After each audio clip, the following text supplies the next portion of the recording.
I was elbow deep in a lab fridge trying to find a sample the interns had misfiled when I heard it. Ryan, outside my office, talking loud enough for the whole floor to hear.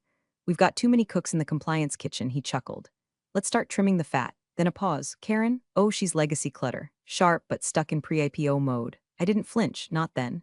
I just tucked the sample into a tray, walked back to my desk, and quietly logged that comment in a folder I'd named Insurance Against Idiots. Subfolder, Ryan. That folder was growing faster than our Series C fund. 3 years ago, I helped build this company out of duct tape, caffeine, and grant money nobody thought we'd qualify for. Now we had sleek headquarters, a subscription to a kombucha delivery service, and a CEO's son-in-law pretending he invented growth by renaming departments. Ryan strutted in 6 months ago, armed with a second-hand MBA and a first-rate superiority complex. His hiring had all the subtlety of a car crash. The founder, Tom, brought him in after semi-retiring to Montana. Just until things stabilized, Tom told me over lunch. That lunch cost more than my first car, and I paid for it. Now Ryan was streamlining, which was code for eliminating everyone who'd built the place before he showed up. I kept my head down. I always have. My name was on every major grant, the federal seed funds, the EU research grants, the Gates Foundation pilot. I wasn't flashy. I was irreplaceable. Only no one notices that until the walls start to crack. That's when the invitation came. Reykjavik, Global Summit on Biomedical Compliance and Innovation. Keynote speaker, me, not the company, me. The invitation was printed in 3 languages. My title underneath, named grant holder. USEU co-funded oncology research pilot. When I told Ryan, he raised an eyebrow so high I thought it would launch into orbit. "You're what now?" Speaking, I said. "About our transatlantic compliance framework." "Sounds like a junket," he muttered. "You know we don't have budget for Icelandic sightseeing." "I already confirmed," I said. "They're covering my airfare and hotel." That's when he leaned back in his ergonomic chair like he owned the air around it and smiled. "You don't get to approve travel anymore. That's under ops." And I say no. Now, before we go any further, if you've made it this far into my little descent into madness, and you're one of the 90% listening without subscribing, do me a favor. Hit that subscribe button and throw a like on this. It helps the team keep telling these stories, and trust me, it gets a whole lot better from here. Or worse, depending on who you're rooting for. Anyway, didn't argue with Ryan. That's how you lose. I just printed the itinerary, tucked it into my purse behind a folder marked EU Disbursement Protocol, and made a quiet note to log out of our HR portal just in case. The next few days were strange. I was still doing my job, managing millions in grant logistics, while Ryan pinged me with increasingly petty questions, like, "Do you really need 3 sign-offs for fund allocations?" "Yes, Ryan. It's called oversight. Welcome to adult supervision." Tom called me once during that week, just once. "How's the new regime?" he asked, half laughing. "Efficient," I said, "like a chainsaw in a flower shop." He sighed. "Just ride it out. You've got institutional memory." "Funny," I said, "that memory keeps getting deleted from the org chart." What I didn't tell Tom was that I'd already started transferring backups. Not data, my relationships, EU liaisons, NIH contacts, ethics board reps. I let them all know I'd be in Reykjavik, and that I'd be happy to discuss long-term continuity.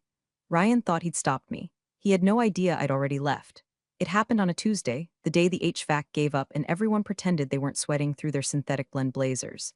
I was halfway through a grant compliance crosswalk when Ryan popped his overgelled head into my office with a little too much glee. 5-minute huddle, conference room B, 5 minutes my ass. He waited until everyone filed in, most of them junior, wide-eyed, eager to look useful. No snacks, no agenda. Just Ryan with his hands folded like a game show host about to announce the losing contestant. "So," he said, smiling, "some of you may have heard about Karen's little trip." I didn't move, didn't speak. He clicked a remote. My headshot flashed on the screen behind him, pulled from our outdated company bio page. The summit logo was stamped in the corner. I didn't know whether to laugh or sue. "This was not approved by operations," he continued. "We don't do vanity projects. We're a lean, mean biotech machine now. No space for freeloaders or legacy overhead." Then he turned to me, just me. "Karen, I don't approve junkets. You're fired. No warning, no write-up, no protocol. Just the blunt force trauma of public humiliation, delivered with the performative flair of a man who thinks being cruel is the same thing as being in charge." I looked at him. "Is HR joining us?" He waved his hand. "Not necessary. You're done here. An email's going out." "It's already been notified." I stood, straightened my blazer. That 1 second was the only thing that kept me from driving my heel into his foot. I walked out without another word. No drama. No tears, just silence. By the time I reached my desk, my badge was already dead. I tapped it once, twice. The reader blinked red. A junior associate looked away, suddenly very interested in her Excel spreadsheet that wasn't open.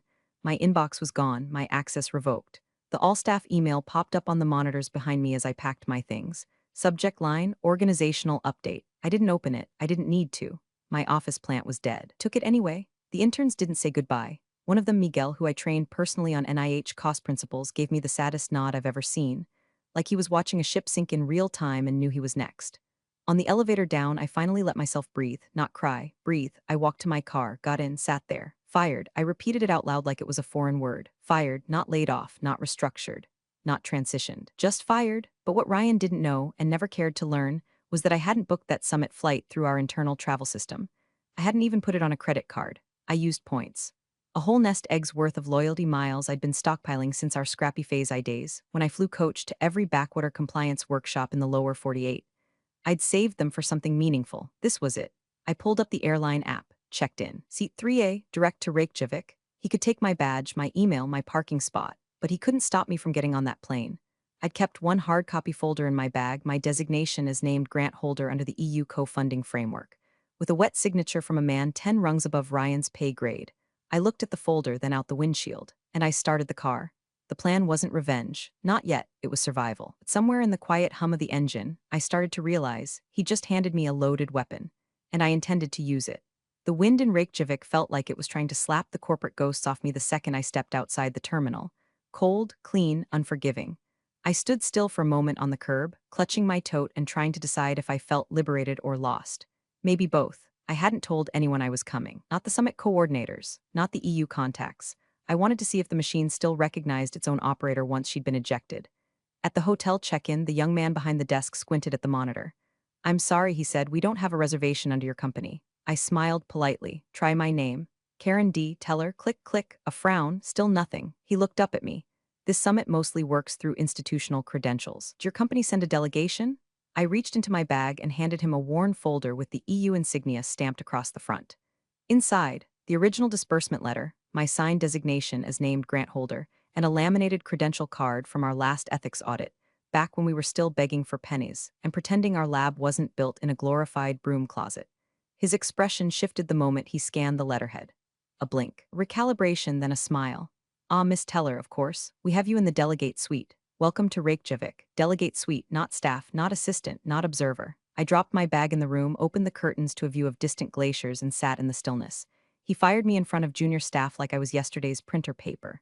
But out here, my name still opened doors. My name was the door. At the conference center, my badge waited at the registration desk. Name, photo, title. Not the company's logo, just mine, and beneath it, named grant holder. I wore it like armor. Over the next few hours, I shook hands with scientists I'd only ever emailed, funders who'd approved our initial proposals, and ethics board reps who remembered my 3 a.m. calls chasing down missing disclosures. One of the EU liaisons clasped my hand warmly. "Karen, so good to finally meet you. Without you, the disbursement wouldn't have passed ethics. Your protocol addendum on familial conflict, genius." I nodded like it was no big deal. But inside, that comment lit something up in me that had been snuffed out by 6 months of Ryan's smirks. They remembered, they knew. Meanwhile, back at HQ, 10 o'clock a.m.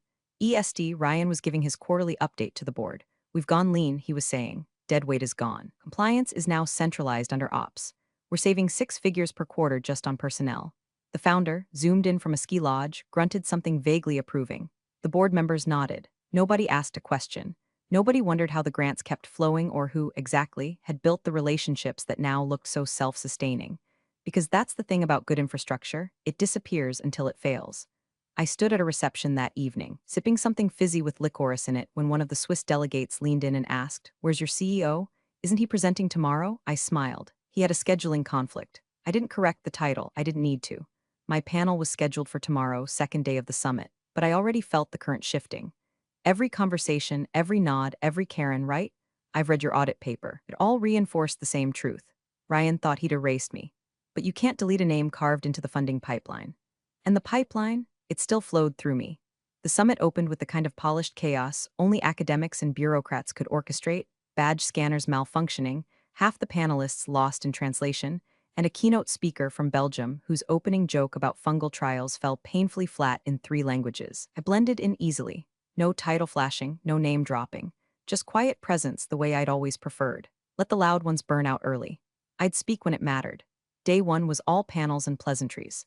I was seated with a group from the European Medicines Agency, a Canadian ethics officer, and a Norwegian delegate whose entire department had been gutted last year in a compliance scandal. She leaned over halfway through a session and said, "You still with that company? The one with the founder who wore bolo ties?" I hesitated. Technically, no. She nodded like that confirmed something she'd already suspected. Meanwhile, across the Atlantic, Ryan was making moves. He'd been busy scrubbing. I know this because at 2:43 a.m. Reykjavik time, my phone lit up with a string of forwarded error reports from our EU compliance portal. The system was flagging inconsistencies, references to a Karen D. Teller as named grant holder were missing from critical fields that couldn't legally be empty. Someone, Ryan, had tried to replace my name with a generic compliance office alias. The system didn't just reject it, it started an audit chain. I smiled into the darkness of my hotel room, the light of the screen casting shadows on the ceiling. He was panicking. There's a kind of satisfaction that comes from knowing you've laid traps by simply doing your job right the first time. Every I dotted, every T crossed, every clause referenced with footnotes. But I also knew Ryan wasn't alone in his delusions. The board was still asleep at the wheel, drunk on growth charts and his buzzword-laced nonsense. They wouldn't intervene yet, unless someone with actual power raised a hand. That someone was the lead investor. A silent, spectral presence in most meetings. Big money, bigger influence. And I'd heard whispers at the summit welcome dinner he was watching, not just the conference, but me. Apparently he'd been sent a link to the live stream. One of his associates had flagged the name Karen Teller on the day 2 keynote. That name matched the one on the EU disbursement. And the name Ryan had just tried to delete, so I did something I don't normally do. I acted first. No cover letter. No apology, just one email. Subject line, Clause 14. Attachment, a single-page PDF screenshot of the EU grant agreement. Highlighted section, disbursement requires ongoing authorization by the named grant holder NGH. NGH may not be substituted without written consent from funding body. In other words, fire me, lose the funds. I sent it directly to the lead investor's private email. No message, no context. Just the clause, a chess player doesn't narrate her next move. She slides the piece forward and watches the tremor ripple down the board. And ripple it did. Because just before I went to sleep, I got a read receipt. Opened in New York, 2 minutes after I sent it. And then, another forward, this one from a friend still at the company, a former lab tech who owed me more favors than I could count. Ryan had scheduled a board call the next morning. Emergency restructuring update. No mention of me. No idea I was about to be projected on their screens at full resolution, speaking to a global audience under a spotlight he thought he'd turned off for good. Let him come. Let him spin. Tomorrow I'd walk on stage. And the one name they couldn't scrub from the record would be lit up behind me like a flare dropped in gasoline. My name, not the company's. And for the first time in months, I didn't feel expendable. I felt inevitable. The stage was smaller than I'd imagined, low, narrow, framed by 2 oversized LED screens, and a backdrop that looked like it came from an IKEA apocalypse. But when the lights dimmed and my name lit up behind me, Karen D. Teller named grant holder, USEU Oncology Initiative, it didn't feel small. It felt surgical. I didn't think about Ryan, or Tom, or the interns who couldn't look me in the eye as I packed my desk. I thought about the 2 a.m. edits to protocols, the ethics board calls across 3 time zones, the night I hand-delivered documents to a grant office in Brussels because our courier service dropped the ball. This wasn't a speech, it was a reclamation. I stepped up to the podium and said, when we talk about compliance, we're not just talking about rules. We're talking about trust. And the people who hold it, they listened, really listened. I walked them through our framework. Messy start, the regulatory hurdles, the cross-border harmonization efforts that nearly collapsed twice but didn't because I caught the gaps before anyone else even noticed them. And I never once said the company's name. Only the project name, the ethics body, the research itself, and me, the one who'd shepherded it from theory to funding to impact. Midway through, someone from the back began snapping photos. Not obnoxious, just fast. My badge was visible. So was the screen behind me. By the time I stepped off stage to a polite but firm applause, those screenshots were already flying across biotech Twitter, compliance forums, and Slack channels from here to Singapore. I didn't know it yet, but back at headquarters, the real show was beginning. An email landed in the board's shared inbox. Subject, clarification request active grant holder designation. It came from the investor's office. The message was brief, too brief. Please confirm the status of Miss Karen Teller within the organizational structure. We are reviewing the disbursement schedule in light of her public representation at the EU summit. That email hit inboxes like a dropped scalpel in an operating room. But Ryan, he wasn't in that inbox. He'd taken himself out of most of the board threads, fancying himself too important for reply-all peasantry. Someone forwarded it to him. His response? She went rogue. Handling it, short, confident, arrogant. He didn't know. He didn't know that the lead investor had embedded the summit livestream into his dashboard. That while Ryan typed his brush off, the investor was watching the full keynote. Watching me, my badge, my title, my message. He didn't know that compliance officers from half a dozen countries were retweeting my panel quote, "If your infrastructure depends on one person and you fire her, you never had infrastructure." You had a countdown. He didn't know the fund's legal team had already pulled the original grant agreement from archives. They were circling the named grant holder clause like vultures over a carcass. He thought this was a PR glitch, a noise problem, something he could handle. But I'd stopped being his employee the moment he stripped my badge. And now, I wasn't just a name in a clause, I was the clause. As I left the conference hall, a soft ping echoed from my phone. Direct message on LinkedIn from one of the EU compliance officers. You nailed it. Proud to see your name where it belongs. We're watching the replay in Brussels. Then another. Your keynote was fire. If they let you go, they're already bleeding. And then the last one, just curious, who did sign off on your termination? I stared at that message. Let it sit on my screen like an unopened wound. Because that question wasn't rhetorical. It was procedural. And Ryan just activated the part of the grant agreement he never even read. Tomorrow, they'd feel it. But tonight, I would sleep, not victorious, not vengeful, just whole. For the first time in a very, very long time. The board meeting began the way most of them had since Ryan took over, an aggressive PowerPoint deck, too many buzzwords, and zero substance. He opened with a self-congratulatory nod to streamlining initiatives and talent recalibration, which, on corporate speak, meant he fired people who didn't flatter him. His new org chart flashed on the screen, color-coded, reshuffled, freshly sanitized. My name was nowhere, not in dotted lines, not in legacy roles, not even in footnotes. The founder, Tom, zoomed in from what looked like a sunlit balcony in Provence. Shirt unbuttoned, drink sweating in hand, barely listening. The call was a formality to him now. A shareholder box to check before the wine tour resumed. Ryan kept talking, voice confident, hands slicing the air like he was conducting a TED talk no one wanted. We've removed redundancy across compliance functions and folded them under a central ops authority, he said, gesturing to a blank rectangle labeled regulatory interface. That rectangle used to be me. Then someone interrupted. A new tile appeared in the video call grid. It blinked to life slowly, like a shadow growing a face. The lead investor. No assistant, no preamble. Just him. Everyone stiffened. Even Tom sat up straighter. The drink went off camera. And then the investor shared his screen. It was a live stream. My keynote, still in progress. There I was, on a panel with EU officials and research ethics leaders, calmly fielding a question about cross-jurisdictional compliance. My badge clearly visible. My title hanging above me on the stage in crystal clear Helvetica, named grant holder USEU Oncology Initiative. The investor didn't say anything at first, just let the footage roll. The audio filled the conference room, my voice steady and sure. Then he muted it and spoke. I'm looking, he said, at our named grant holder right now. The air got still. He didn't raise his voice. Didn't need to. Then came the question, delivered without inflection, without urgency. Who authorized her termination? Nobody moved. Ryan opened his mouth, but no sound came out. Tom finally leaned in, the charm slipping from his face. Wait, she's in Iceland? The investor nodded slowly, giving a keynote, representing your company or perhaps not your company anymore. I'm unclear. Ryan scrambled. She went rogue. We had to reassign. The investor cut him off. Not with words, with silence. He just stared, and stared, and stared. That kind of silence is its own language. It says, you failed to read what mattered. It says, you gambled with capital that wasn't yours. It says, we're not going to fix your mistake. We're going to replace you for it. The founder finally cleared his throat, his vacation face cracking. We'll sort this out. The investor didn't even look at him. He closed the live stream window. Funding drawdown is contingent on named holder status being active and uncontested, he said flatly. We'll be pausing transfers until this is clarified. Clarified, not resolved, not negotiated. That word hit harder than any accusation. It meant they'd been caught operating outside of compliance. It meant oversight had just become spotlight. The call ended without a goodbye, just a screen going black. Ryan sat back, color draining from his face, trying to understand what just happened. What happened, Ryan, is that you fired the only person holding the legal key to your lifeline. And now she's on stage, smiling slightly as the applause builds and the camera pans wide. Not because she needed revenge, but because she was always the center of the map. You just colored her out of it, and now the map doesn't work.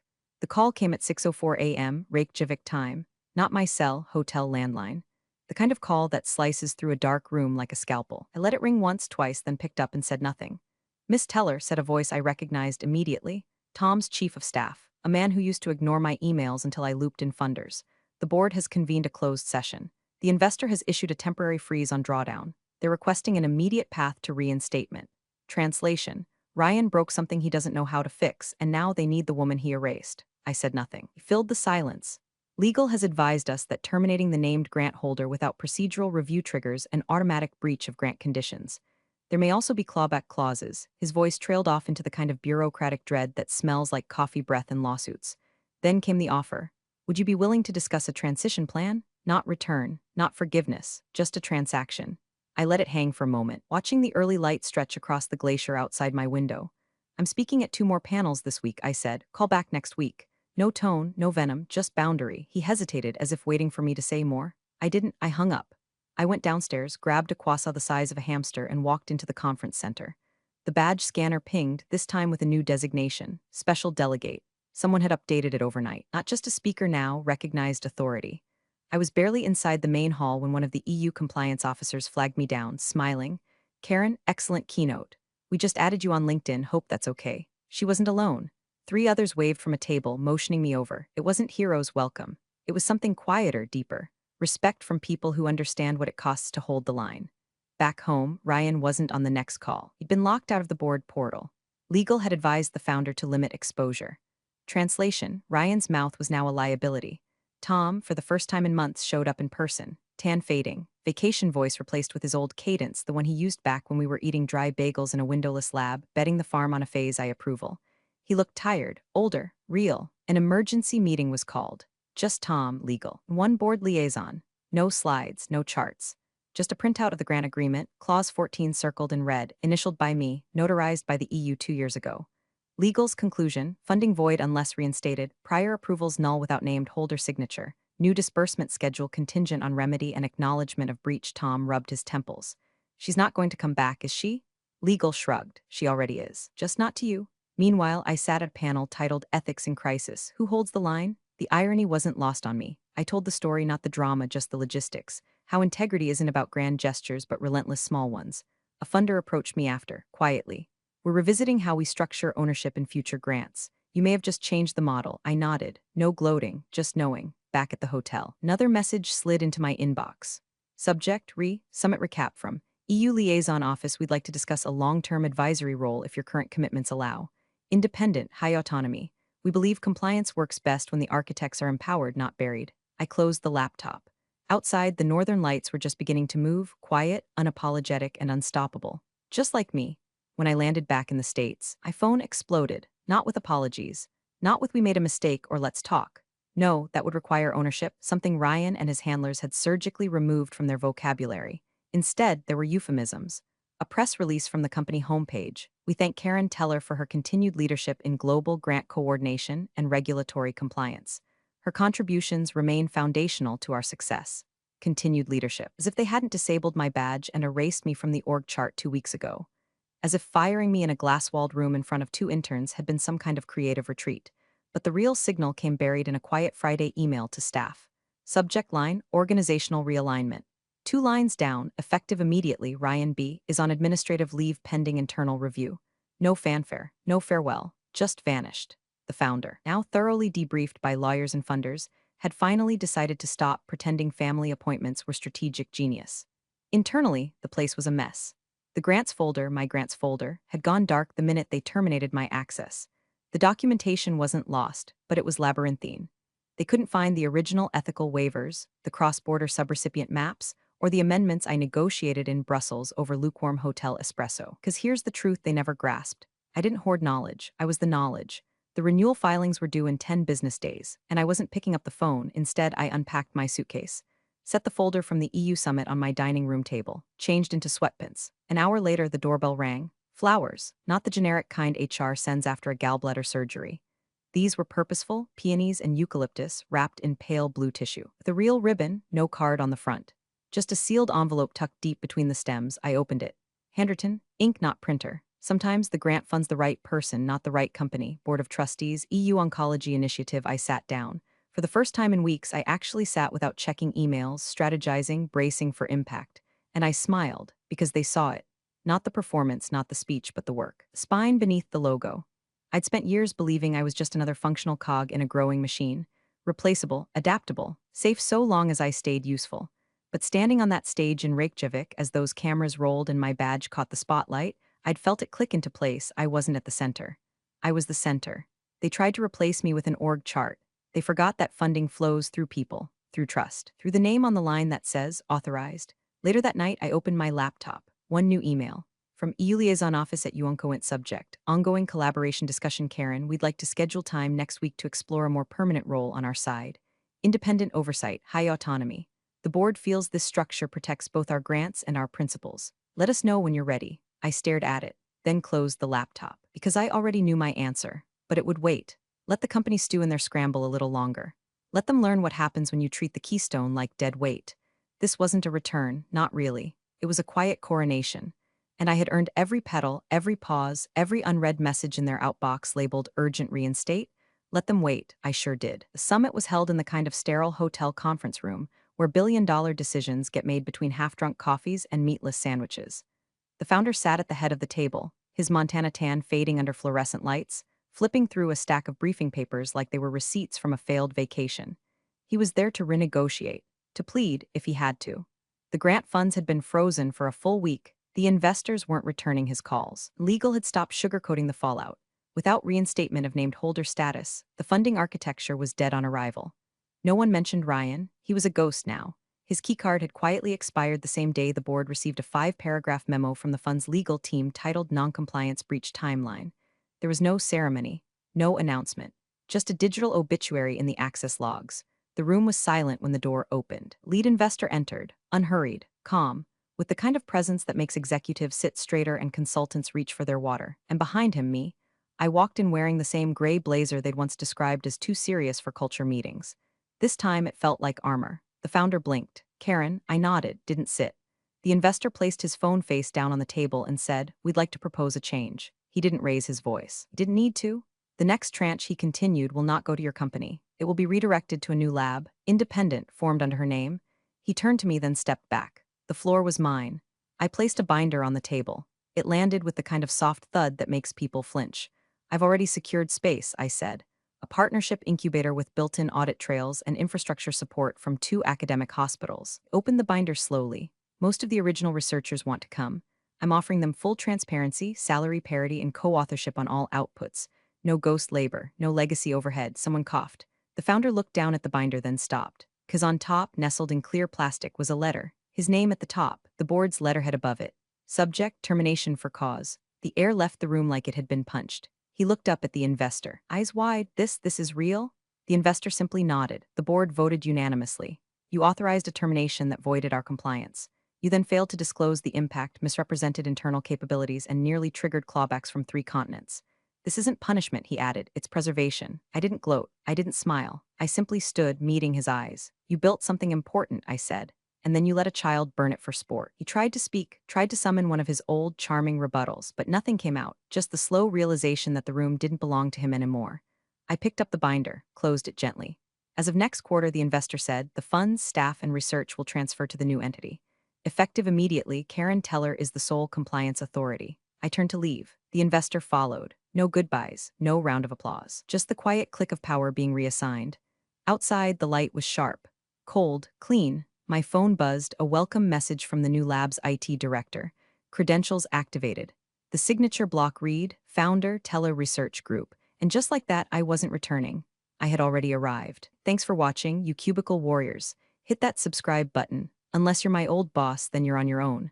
Revenge of the coffee pot strikes again.